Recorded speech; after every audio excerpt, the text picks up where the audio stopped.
ഇരുമനസ്സുള്ള മനുഷ്യൻ തൻ്റെ വഴികളിലൊക്കെയും അസ്ഥിരനാകുന്നു. ഇങ്ങനെയുള്ള മനുഷ്യന് കർത്താവിൽ നിന്ന് വല്ലതും ലഭിക്കുമെന്ന് നിരൂപിക്കരുത്. ആരാ എഴുതിയത്? പരിശുദ്ധാത്മാവ് പറയുകയാണേ, കർത്താവിൽ നിന്ന് വല്ലതും ലഭിക്കുമെന്ന് നിരൂപിക്കരുതെന്ന്. അപ്പോൾ യഥാർത്ഥത്തിൽ കർത്താവിൽ നിന്ന് ലഭിക്കും അല്ലേ? അങ്ങനെ പറയാൻ കാര്യമുണ്ട്. ഞങ്ങൾക്കൊന്നും വേണ്ട കർത്താവിൽ നിന്ന് എന്ന് പറയുന്ന ഒരു ടീമുണ്ട്. കർത്താവിൽ നിന്നൊന്നും കിട്ടാൻ വേണ്ടിയല്ല ഞങ്ങൾ കർത്താവിനെ അന്വേഷിക്കുന്നതെന്ന് പറയുന്ന ആൾക്കാരുണ്ട്. പക്ഷെ പരിശുദ്ധാത്മാവിൻ്റെ ഹിതം അതല്ല. കർത്താവിൽ നിന്ന് നിങ്ങൾക്ക് വേണം, നിങ്ങൾക്ക് കിട്ടണം.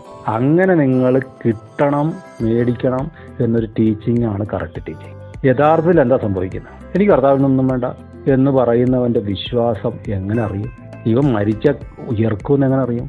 മറിച്ച് കർത്താവിൽ ആശ്രയിച്ച് തൻ്റെ ആവശ്യങ്ങൾ ഒരു മകൻ അപ്പനോട് പറയുന്ന പോലെ പറഞ്ഞ് കർത്താവിൽ നിന്ന് പ്രാപിച്ചാൽ ഓരോ ദിവസവും അവൻ്റെ വിശ്വാസം വർദ്ധിക്കുക, കർത്താവുമായിട്ടുള്ള ബന്ധം വർദ്ധിക്കുക. അല്ലാത്തവനെ കുറിച്ച് പരിശുദ്ധാത്മാവ് തന്നെ പറഞ്ഞു, അവൻ ഇരുമനസ്സുള്ളവനാണ്. കാരണം ഏതാ ശരി ഏതാ തെറ്റെന്ന് ഇവൻ ഇപ്പോഴും അറിയില്ല.